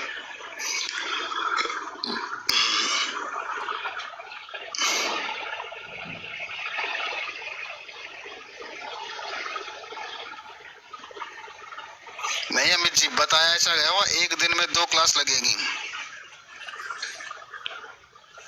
एक दिन में 2 क्लास लगती है साइंस स्पेशल में, 3 ये नहीं कहा कि एक लगेगी, कभी एक लगती है कभी 2 लगेंगे, ऐसा होता है बेटा। अच्छा तो आप छोड़ो चीजों को, अपने उस पर आते हैं। देखो इसके बारे में पढ़ते, ग्लास के बारे में। देखो आप खिड़कियों के शीशों को देखना, ठीक है। आपने मान लो इन गर्मियों में नए शीशे लगाओ, नए शीशे लगाओ आप, ठीक है। और दिसंबर में इनको चेक करो, जब आप शुरू में लगाओगे तो जितने वो मोटे ऊपर से थे उतने ही मोटे नीचे से होंगे, ठीक है।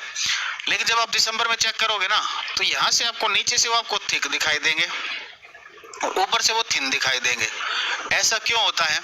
गर्मियों में टेम्परेचर ज्यादा है, तो टेम्परेचर ज्यादा होने की वजह से क्या होता है, ग्लास मेल्ट करना स्टार्ट करता है। तो मेल्ट करेगा तो वो नीचे की तरफ फ्लो करेगा, और फ्लो करने की प्रॉपर्टी किसके पास होती है? आपकी लिक्विड्स के पास होती है, द्रव के पास होती है, ठीक है। फ्लो करने की प्रॉपर्टी किसके पास होती है? लिक्विड के पास होती है, द्रव के पास होती है। अब लेकिन ये जो फ्लो कर रहा है लिक्विड, ये जो द्रव बह रहा है, ये किसकी वजह से बह रहा है? आपका टेम्परेचर डिफरेंस की वजह से ना, तापमान बदलने की वजह से। तो टेम्परेचर से रिलेटेड टर्म होती है सुपर कोल्ड, तो इसलिए इसका दूसरा नाम है एक सुपर कोल्ड लिक्विड, अति शीतित द्रव। सुपर कोल्ड लिक्विड, अति शीतित द्रव, सुपर कोल्ड लिक्विड, अति शीतित द्रव। अब एक चीज और देखो, अति शीतित द्रव। अब ये जो ग्लास है, अब ये पूरा का पूरा तो लिक्विड नहीं है ना, ठीक है, लेकिन फ्लो करने के कारण इसे लिक्विड बोला गया, लेकिन पूरा लिक्विड तो है नहीं, इसलिए इसका एक नाम और रख दिया गया, सेमी लिक्विड, अर्ध द्रव। सेमी लिक्विड, अर्ध द्रव। अर्ध गलत लिख दिया मैंने, आप लोग ठीक कर लेना, ऐसे होगा नहीं, अर्ध द्रव, ठीक है, आप देख लेना।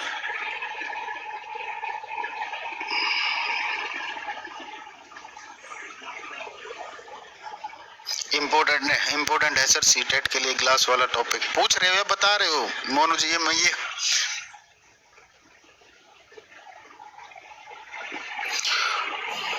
मतलब मुझसे पूछ रहे हो या खुद अपने कह रहे हो कि आप लोगों ने क्वेश्चन देखे हैं इसके?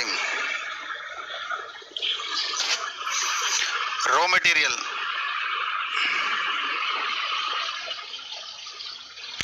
रॉ मटेरियल, कच्चा माल, रॉ मटेरियल, कच्चा माल। सीटेट वाले बच्चों आपका तो फिर 1-2 दिन का सिलेबस बचा है केमिस्ट्री का, ठीक है। ऑलमोस्ट तो मैंने सब करा ही दिया आप लोगों को, बचा ही नहीं कुछ, ठीक है। 1-2 क्वेश्चन है, 1-2 चीज, एक दिन आपकी सेपरेट क्लास लूंगा, ग्रीन हाउस इफेक्ट वगैरह पढ़ाऊंगा, ठीक है। तो जैसे पॉलीमर कंप्लीट होगा, अच्छा पूछ रहे हो बेटा, आया नहीं है लेकिन ये पूछ जा सकता है, अभी तक तो आया तो नहीं है लेकिन आ सकता है, क्या पता, नहीं कुछ नई चीजें भी पढ़नी चाहिए। हाँ टाइप्स ऑफ बैटरीज पढ़ाऊंगा विराट जी, टेंशन ना लो, ठीक है। तो सीजेट वालों आपका सिलेबस मोस्ट प्रोबेबली कल या परसों में खत्म हो जाएगा, ठीक है, कल या परसों में आपका खत्म हो जाएगा। देखो रॉ मटेरियल 2 क्लास और बची हैं आपकी, बस 2 मैक्सिमम 2 क्लासेस में आपका कंप्लीट हो जाएगा। तो ग्लास को बनाने के लिए कौन कौन से रॉ मटेरियल यूज किए जाते हैं? हाँ भाई, ग्लास को बनाने के लिए कौन से रॉ मटेरियल यूज किए जाते हैं, कोई बताएगा? फर्स्ट लिखोगे लाइमस्टोन, चूना पत्थर, लाइमस्टोन, चूना पत्थर।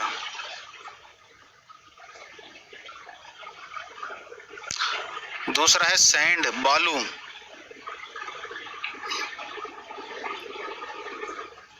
सैंड बालू। तीसरा है सोडियम कार्बोनेट।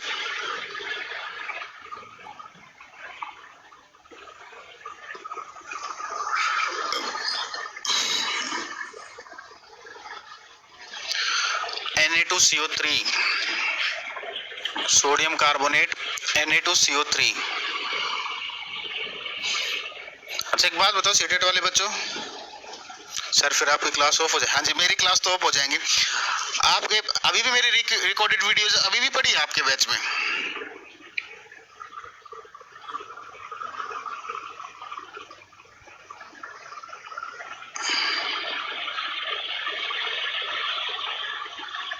अच्छा पढ़ी है, तो उसमें से मैं आप लोगों को बता दूं जोन जोन से टॉपिक आप लोग पढ़ लेना। चलो मैं आप लोगों को अलग से ही पढ़ा दूंगा कुछ चीजें, छोड़ो उसको पढ़ने की जरूरत नहीं है, कोई बात नहीं, क्लास और ले लेंगे, अच्छे से सिलेबस कंप्लीट करेंगे।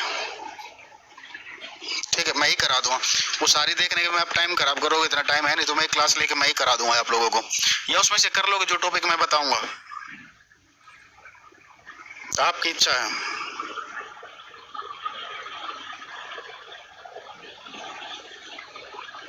अरे अमित जी सब सुनता हूँ बेटा, बताता तो हूँ आपकी बात। हाँ जी क्या कह रहे हो बताओ? चलो देखते मैं बता दूँ, उसमें से कुछ करना हुआ नहीं तो मैं करा दूंगा, कोई दिक्कत नहीं, आप आगे पढ़ते हैं। ठीक है लिखोगे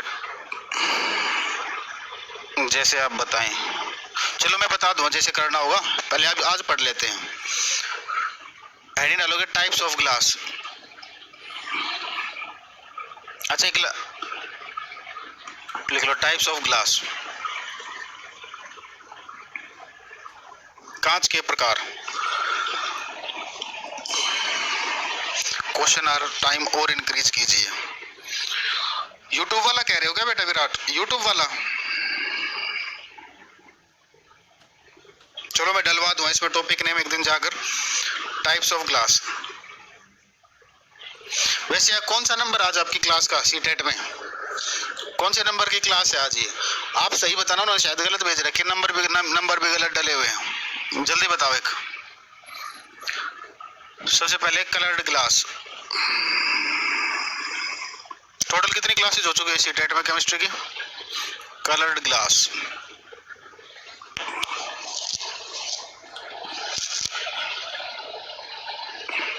विकास जी साइंस स्पेशल में 22 हो चुकी हैं, तो कोई बात नहीं बेटा 22 है ना, तो 5 क्लास और मान के चलो।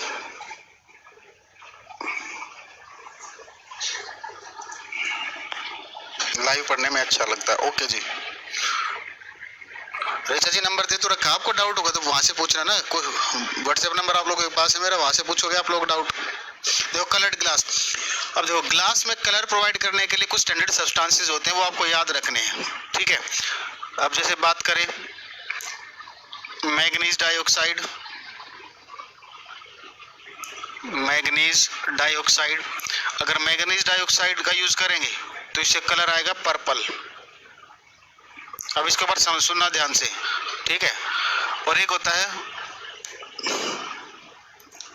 सेलेनियम ऑक्साइड, सेलेनियम ऑक्साइड, अगर इसको यूज करेंगे तो आएगा रेड। ठीक है अब अगर रेड के लिए एग्जैक्ट आंसर तो सेलेनियम ऑक्साइड है, ठीक है, मैं अपने आप लिख लेना। अगर ऑप्शन में आपसे रेड कलर पूछा जाए और ऑप्शन में आपके सेलेनियम ऑक्साइड नहीं है, तब आप आंसर लगा देना मैग्नीशियम डाइऑक्साइड। ठीक है इस चीज का ध्यान रखना। क्रोमियम ऑक्साइड, क्रोमियम ऑक्साइड से कैसा कलर आता है? क्रोमियम ऑक्साइड से कैसा कलर आता है? ग्रीन कलर आता है। ठीक है कोबाल्ट से ब्लू आता है, और आयरन ऑक्साइड से ब्राउन आता है। ठीक है तो कलर देकर आपसे पूछ लेंगे ये कौन से कंपाउंड की वजह से, तो ये आपको ध्यान रखना है। अच्छा 12th आज, चलो कोई बात नहीं, हाँ तो 2-3 क्लास और लग जाएंगी आपकी।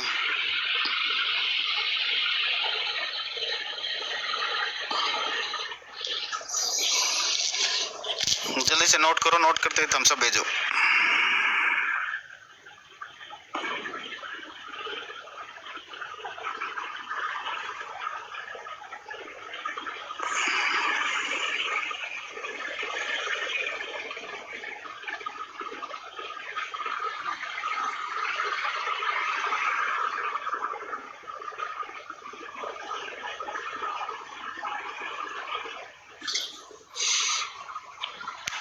तो उसमें गैसेस का टॉपिक आप लोगों ने पढ़ा, चलो मैं बता देता हूँ। गैसेस का टॉपिक पढ़ा है, मैं आपको और ज्यादा चीजें पढ़ा दूंगा।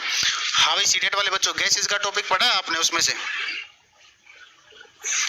गैसेस का एक कंप्लीट टॉपिक होगा, वो आप पढ़ लेना। पढ़ लोगे या मुझसे पढ़ोगे बताओ? अच्छा गैसेस का टॉपिक नहीं है, चलो कौन, क्योंकि वो ज्यादा, चलो ठीक है मैं ही कराऊंगा आपको। तो आगे देखो मैं ही करा दूँ, ज्यादा पढ़ने से क्या फायदा, जो आपका एग्जाम का सिलेबस है वही पढ़ाऊंगा। नो सर आपसे पढ़ेंगे, ओके पूजा जी पढ़ा देंगे, ठीक है, वो मेरे ही पढ़ाए हुए हैं वैसे वो टॉपिक, ठीक है। डबल उन्होंने क्लास 10 लिख रखा, वही तो मैं कह रहा हूँ ना, 13th क्लास होगी ना आज आपकी, और इसमें 23वीं क्लास होगी साइंस स्पेशल में, वो नंबर गलत पड़े हैं, ठीक है। हाँ भाई आप देखो नेक्स्ट लिखो फोटोक्रोमेटिक ग्लास। फोटोक्रोमेटिक ग्लास जल्दी से देखते जाओ, इसको खत्म करते हैं अभी, बाद में बात करेंगे फिर। फोटोक्रोमेटिक ग्लास, फोटोक्रोमेटिक कांच, फोटोक्रोमेटिक ग्लास, फोटोक्रोमेटिक कांच। देखो आप लोगों ने देखा होगा कुछ ऐसे ग्लासेस होते हैं, जैसे ही आप उन ग्लासेस को लेकर सनलाइट में जाओगे, सूर्य की रोशनी में जाओगे, वो डार्क हो जाते हैं, गहरे हो जाते हैं। तो वो गहरे क्यों होते हैं? वो जो ग्लास होते हैं वो आपके फोटोक्रोमेटिक ग्लास होते हैं, वो गहरे क्यों होते हैं? क्योंकि इन ग्लासेस के अंदर एक कंपाउंड यूज होता है सिल्वर ब्रोमाइड, और इसकी प्रॉपर्टी होती है जैसे इस पर सनलाइट गिरती है ये डार्क हो जाता है। तो लिखोगे due to the presence of, due to the presence of, due to the presence of silver bromide, due to the presence of silver bromide they becomes dark, they becomes dark, they becomes dark in sunlight, they becomes dark in sunlight, they becomes dark in sunlight. Hindi में लिखोगे silver bromide की वजह से ये कांच, silver bromide की वजह से ये कांच धूप में काले पड़ जाते हैं।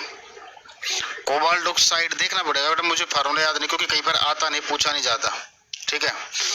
पढ़ा दूंगा एक्सप्लोसिव विराज जी, क्यों टेंशन ले रहे हो, वैसे यहाँ पर नहीं आते, वो जो आता वो मैंने लिखवा दिया आपको, कोई बात नहीं। ये जो प्रॉपर, ये आपको प्रॉपर सीटेट पढ़ा है मैंने आपको। सिल्वर ब्रोमाइड की वजह से ये कांच धूप में काले पड़ जाते हैं, धूप की वजह से ये कांच, सॉरी, सिल्वर ब्रोमाइड की वजह से ये कांच धूप में काले पड़ जाते हैं, ये काले पड़ जाते हैं, ठीक है। ग्लासेस को कभी आप लोगों ने हीट किया है? लैब में हीट किया होगा, ठीक है। तो हीट करने से लैब में देखो ग्लास मेल्ट नहीं करता, तो वो जो मेल्ट नहीं करता उस ग्लास का नाम होता है पायरेक्स ग्लास, पायरेक्स कांच, पायरेक्स ग्लास, पायरेक्स कांच। अब ये मेल्ट क्यों नहीं करता? क्योंकि इसके अंदर एक कंपाउंड यूज किया जाता है बोरेक्स, ठीक है। इसके अंदर क्या यूज करते हैं हम? बोरेक्स। फॉर्मूला क्या होता है? Na2B4O7.10H2O, ये होता है बोरेक्स। आपने देखा होगा लैब में जो टेस्ट ट्यूब वगैरह होती हैं या बीकर्स होते हैं उनके ऊपर बोरोसिल लिखा होता है। क्यों लिखा होता है बोरोसिल? क्योंकि वो बोरेक्स से बने होते हैं, इसलिए उस पर लिखा होता है बोरोसिल। और इस बोरेक्स की वजह से ये टेम्परेचर, ज्यादा टेम्परेचर पर मेल्ट नहीं होता, ठीक है। तो लिखोगे फर्स्ट पॉइंट लिखोगे इसमें, in this borax is added, इसमें बोरेक्स को मिलाया जाता है। In this borax is added, इसमें बोरेक्स को मिलाया जाता है। In this borax is added, इसमें बोरेक्स को मिलाया जाता है। एक्सप्लोसिव के नोट्स साइंस स्पेशल वालों मैं आपको ग्रुप में डाल दूंगा आपके, ठीक है, वहां से ले लेना अगर नहीं, क्योंकि एक्सप्लोसिव में ज्यादा है नहीं, एक ही पेज का है, वो आप पढ़ लेना उसमें, कोई बात नहीं। 12 ही हुई है तो क्या हो गया। बोरेक्स इज एडिड, फॉर्मूला लिख लेना। नेक्स्ट लिखोगे it is resistant to temperature, it is resistant, it is resistant, it is resistant to temperature, तापमान का इन पर कोई प्रभाव नहीं पड़ता, तापमान का इन पर कोई प्रभाव नहीं पड़ता, तापमान का इन पर। रंजना जी आपका कमेंट आ रहे हैं जी, गुड मॉर्निंग जी। तापमान का इन पर कोई प्रभाव नहीं पड़ता। तो इनका यूज कहाँ करते हैं हम? लेबोरेटरी में। तो लिखोगे it is used in laboratory, it is used in laboratory, it is used in laboratory. लिखोगे इनका प्रयोग प्रयोगशाला में किया जाता है, इनका प्रयोग प्रयोगशाला में किया जाता है, इनका प्रयोग प्रयोगशाला में किया जाता है, इनका प्रयोग प्रयोगशाला में किया जाता है, इनका प्रयोग प्रयोगशाला में किया जाता है। एक होता है आपका फाइबर ग्लास, स्पेक्स में भी यूज करते हैं, एरोप्लेन के विंडोज बनाने में यूज करते हैं, ठीक है। तो ये जो फाइबर ग्लास होता है इसमें प्लास्टिक का यूज करते हैं। तो पेपर में आपसे क्वेश्चन पूछा जाता है कौन से ग्लास में प्लास्टिक का यूज किया जाता है? फाइबर ग्लास का। तो लिखोगे in this a layer of plastic, in this a layer of plastic is used, in this a layer of plastic is used। इसमें प्लास्टिक की परत का प्रयोग किया जाता है, इसमें प्लास्टिक की परत का प्रयोग किया जाता है, इसमें प्लास्टिक की परत का प्रयोग किया जाता है। दूसरा एक ऑप्टिकल फाइबर जो होते हैं वो इसी से बनते हैं। It is used in the manufacturing of, it is used in the manufacturing of optical fiber, it is used in the manufacturing of optical fiber, it is used in the manufacturing of optical fibre. बच्चों आपसे एक request है, जो मैं series चला रखी है ना उसको शेयर करो मैक्सिमम, ठीक है। जितने बच्चों के पास पहुंचेगी तभी पढ़ाने में मजा आएगा, क्योंकि जो पढ़ने वाले बच्चे हैं उनका फायदा होना चाहिए। क्योंकि मेरे पढ़ाए हुए से क्वेश्चन आएंगे तो उनका फायदा होना चाहिए। जो बच्चे मेहनत करते हैं गांव वगैरह में है, ठीक है, बैच नहीं खरीद पाते, तो कम से कम यहाँ से तो वो जितना कवर कर सकते हैं वो करें। बिल्कुल सीक्वेंस में चल रहा है। और सीटेट वाले बच्चों आप भी वहां से कर लिया करो, आपके पेपर में भी डायरेक्ट क्वेश्चन वहां से उठाकर एज इट इज आ जाते हैं, ठीक है। आप लोगों को अगर मैं बोल दूं ना सीटेट के प्रीवियस क्वेश्चन करा रहा हूं तब तो आप कर लोगे, ठीक है। लेकिन आप ये नहीं देखते वही टॉपिक आपके में है और मतलब 70% टॉपिक आपके मैच होते हैं, ठीक है, एसएससी वाले टॉपिक से। तो कम से कम वो तो मैं कर लो आप, क्योंकि होता क्या है एक एग्जाम में जो क्वेश्चन आता है वो दूसरे एग्जाम से उठाकर दे दिया जाता है। तो आप वो करोगे आपके कॉन्सेप्ट में क्लियरिटी भी और ज़्यादा आएगी। आपको यकीन ना हो तो कल वाला जो सेट हुआ था उसमें देख लो, मैंने आपको फिजिक्स क्वेश्चन कराए थे वो वहाँ पर पूछे हुए हैं, ठीक है। तो प्रैक्टिस हो जाएगी आपके। सर मैं शेयर करता हूँ। Thank you Virat ji, sir आप बहुत अच्छा पढ़ाते। Thank you Ashish sir sometimes hot liquid डालने से ग्लास ब्रेक हो जाता है। बेटा फिजिक्स का क्वेश्चन है, उसका इंटरनल सरफेस जो होता है वो एक्सपेंड कर जाता है इसलिए ब्रेक होता है। बता दिया, वैसे फिजिक्स का क्वेश्चन है ये, ठीक है। आगे देखो। हाँ महिमा जी मैं कराऊंगा, प्रीवियस पेपर कराऊंगा। अभी एग्जाम की डेट एक बार मुझे ये पता चल जाए, अगर 6 तारीख को आपका पेपर हो रहा है तो इस महीने के एंड में करा दूंगा, ठीक है। और अगर थोड़ा एक्सटेंड हो रहा है तो थोड़ा सा ये सीरीज पूरी हो जाएगी तब करा दूंगा, ठीक है। अच्छा सोनू जी आप GS 13 से पढ़े हो, बहुत बढ़िया सर। आपका बताया हुआ जल्दी समझ आ जा रहा है। ओके रंजना जी, बस यही होना चाहिए सर। मैं भी शेयर करता हूँ। थैंक यू मोनू जी। 5वां देखोगे ऑप्टिकल ग्लास। देखो ऑप्टिकल ग्लास जो इसके नाम से ही आपको पता चल गया होगा कहाँ यूज करते हैं, लेंस बनाने में, प्रिज्म बनाने में। लेकिन पेपर में क्वेश्चन आता है आपसे पूछा जाता है लेंस और प्रिज्म जो होते हैं, बहुत इंपॉर्टेंट है, सीटेट वालों याद रखना है इसको।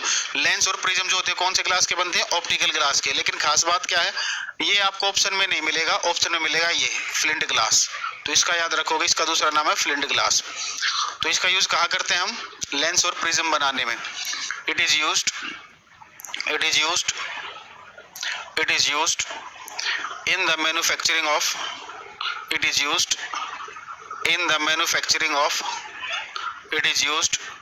in the manufacturing of lens and prism, manufacturing of lens and prism।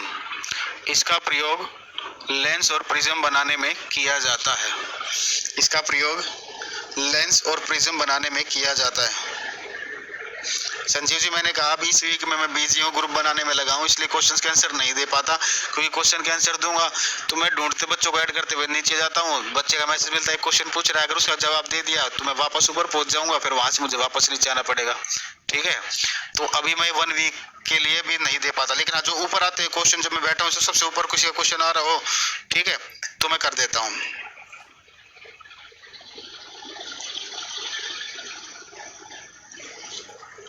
ठीक है, अब देखो नेक्स्ट आता है सॉफ्ट ग्लास।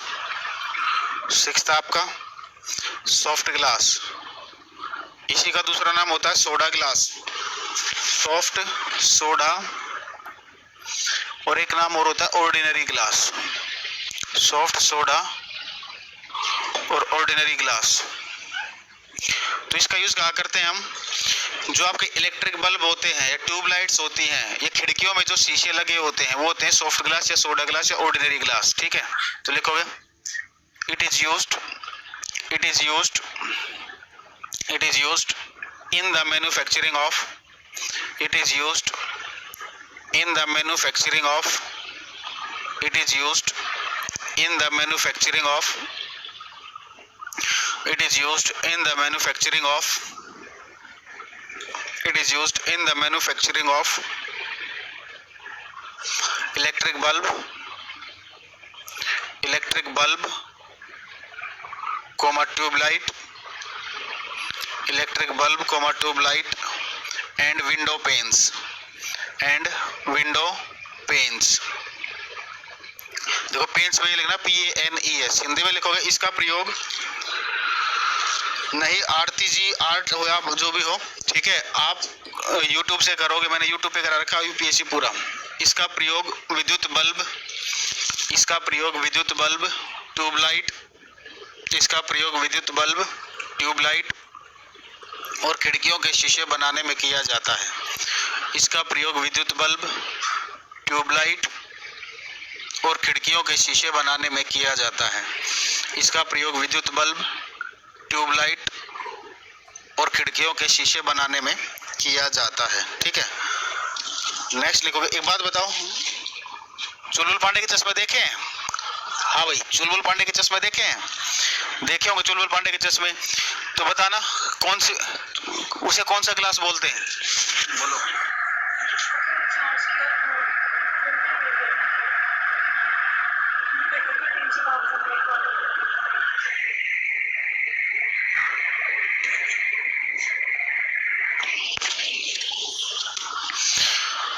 हाँ भाई, चुलबुल पांडे के चश्मे कौन से ग्लास के होते हैं?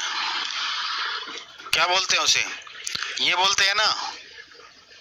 हाँ, रेबन, बहुत बढ़िया। मोरको ये कंपनी का नाम है। ठीक है, उसको बोलते हैं हम क्रूक्स ग्लास या सन ग्लास। क्रूक्स ग्लास और सन ग्लास, ये एक ही बात होती है। तो इनका फंक्शन क्या होता है? अल्ट्रावायलेट रेज से प्रोटेक्शन। तो लिखोगे it protects from ultraviolet rays, it protects from ultraviolet rays, it protects from ultraviolet rays। ये पराबैंगनी किरणों से बचाते हैं, ये पराबैंगनी किरणों से बचाते हैं, ये पराबैंगनी किरणों से बचाते हैं, ये पराबैंगनी किरणों से बचाते हैं, ये पराबैंगनी किरणों से बचाते हैं। एक होता है आपका 3D ग्लास। 3D ग्लास का यूज कहाँ करते हैं? 3D व्यू देखने में। ठीक है, 3D व्यू देखने में 3D ग्लास का यूज किया जाता है। तो आपने देखा मूवीज वगैरह देखते हैं, तो क्वेश्चन क्या आता है, इस जो 3D ग्लास है इसका अल्टरनेट नेम क्या होता है? इसको किस नाम से जानते हैं? आल्सो नोन एज, इसको किस नाम से जानते हैं? ये आपसे पूछा जाता है, तो किस नाम से जानते हैं? पोलरॉइड। जल्दी लिख लिख, क्वेश्चन करते हैं, क्लास का टॉपिक कंप्लीट हो गया है।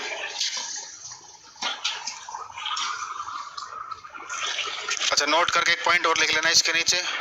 अब ये हिंदी मत पूछना, इसको हिंदी में क्या बोलते हैं, लेकिन ये पॉइंट बहुत इंपॉर्टेंट है, क्योंकि 2 तरीके के सॉलिड होते हैं, क्रिस्टलाइन, अमरफस। तो ये अमरफस सॉलिड होता है, इसको याद रखोगे आप, इसको क्रैम कर लो बस।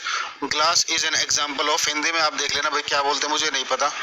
Glass is an example of amorphous solid। Glass is an example of amorphous solid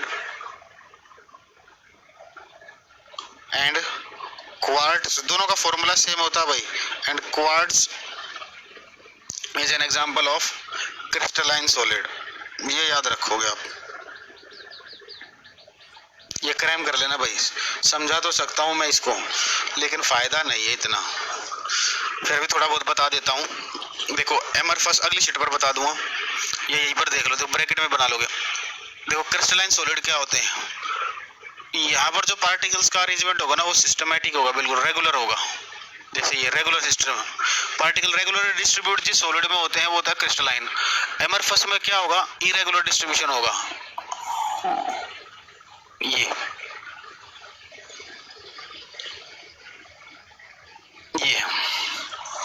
ठीक है, ये होगा इरेगुलर डिस्ट्रीब्यूशन, ये मतलब होता है क्रिस्टलाइन और एमरफस में। ठीक है, एक क्वेश्चन लिख लीजिए फिर क्लास खत्म।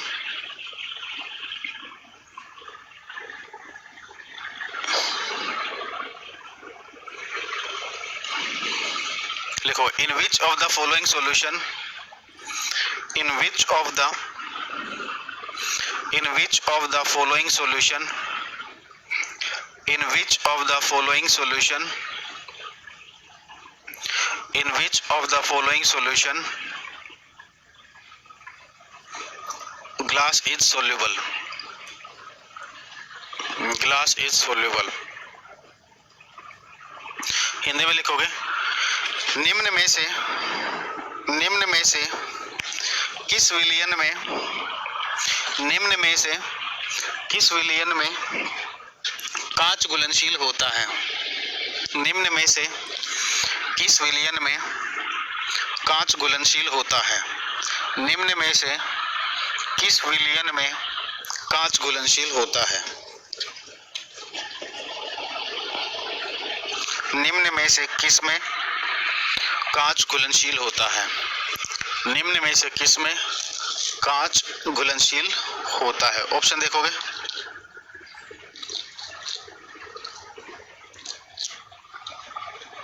HF, ये ऑप्शन है HF, B है HCl,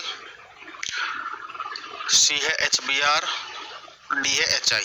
देखो मैं आपको बता देता हूँ, आपको आता हो तो देख लो ट्राई करके, आ चुका हो जिसको आता होगा उसको आंसर अभी पता चल चुका होगा। ठीक है, एल्कोहल में, अरे मूर्ख हो, एल्कोहल में कहाँ से घुलनशील हो गया ये। देखो ग्लास का फॉर्मूला क्या होता है, SiO2।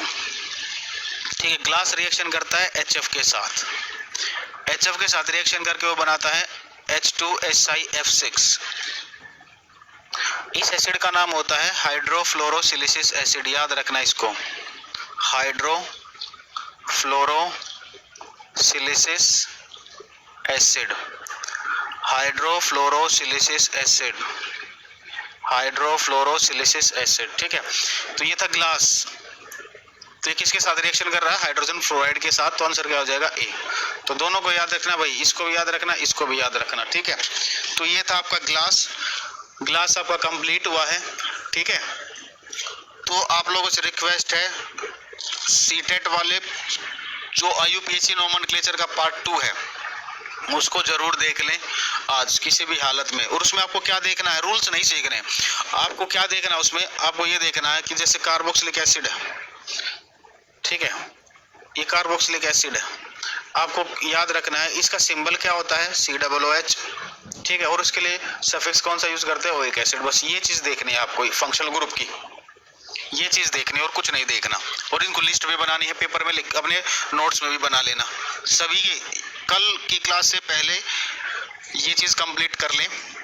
ठीक है, क्योंकि ये फंक्शनल ग्रुप आपको अगर याद है तो बड़े अच्छे से समझ में आएगा, पॉलीमर। ठीक है, उसके अच्छे अच्छे क्वेश्चंस आप मिनट में, सेकंड्स में कर दोगे, दिमाग भी नहीं लगेगा बिल्कुल। ठीक है बच्चों, जिन्होंने कर लिया अच्छी बात है। तो आज के लिए इतना ही, किसी कोई डाउट पूछना है तो बताओ जल्दी।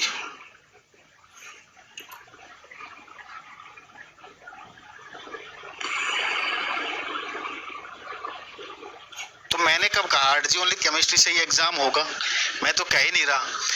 एग्जाम जो होता है वो किसी एक सब्जेक्ट से क्लियर नहीं होता, सारे पढ़ने पड़ते हैं। ठीक है, और जो बच्चा जल्दी सिलेबस कवर करता, जल्दी रिवीजन करता, उसका सिलेक्शन भी जल्दी होता है सर, क्लियर, ठीक है। तो आप मेहनत करने से क्यों डरते हो? जब आपने सपने आपके ऊंचे हैं, ठीक है, तो मेहनत भी उतनी ही ज्यादा होगी, उससे कहीं ज्यादा होगी।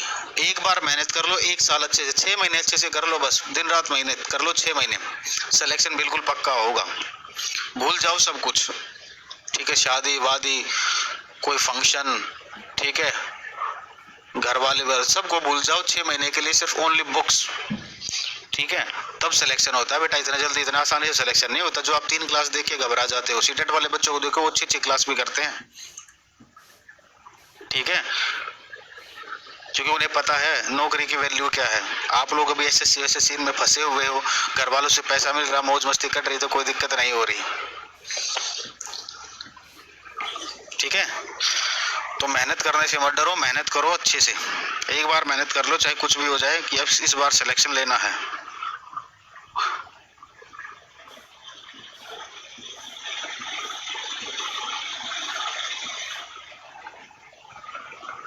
पढ़ा देंगे पूनम जी, सेट भी कराएंगे, मैं बोला तो है। आप बहुत अच्छा पढ़ाते, थैंक यू अतुल जी। बता देंगे सिलेबस बेटा, जितना मैंने करा दिया ना वही आपका सिलेबस है। सीटेट पेपर सोल्व हो रहा है, जितेंद्र जी कह रहे हैं previous paper solve. Ram ji आप करते चले, मैं तो यूट्यूब पर कराऊंगा ही कराऊंगा।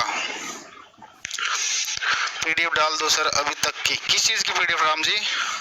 नोट्स तो मैं क्लास में बनवा ही रहा हूँ, ठीक है।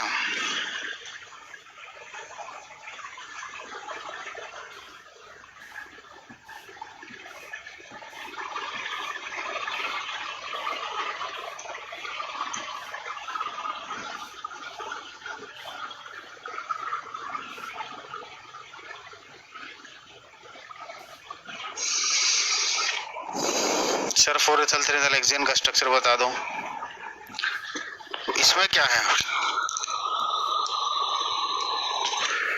4 इथाइल 3 मिथाइल हेक्सेन है ना, तो हेक्सेन है तो पहले आप 6 कार्बन ड्रॉ करो, ये हो गए 6 कार्बन, नंबरिंग कर लो इसकी। पहली बात तो आपने नाम ही गलत बोला है, 4 इथाइल होता है नहीं, 3 इथाइल होगा, ये कोई कंपाउंड ही नहीं होता, ये स्ट्रक्चर जो आप बोल रहे हो ना गलत है। 4 इथाइल नहीं होता, 3 इथाइल होगा। सिंपल है, बहुत सिंपल है, बट हो नहीं रहा है। हाँ तो ये गलत है ना, ये 3 इथाइल होगा, मिथाइल तो हो ही नहीं सकता, ये नाम ही गलत है, ये स्ट्रक्चर होगा इसका, आपने उल्टा बोला है, ठीक है। हाँ जी, और कोई डाउट बताओ भाई।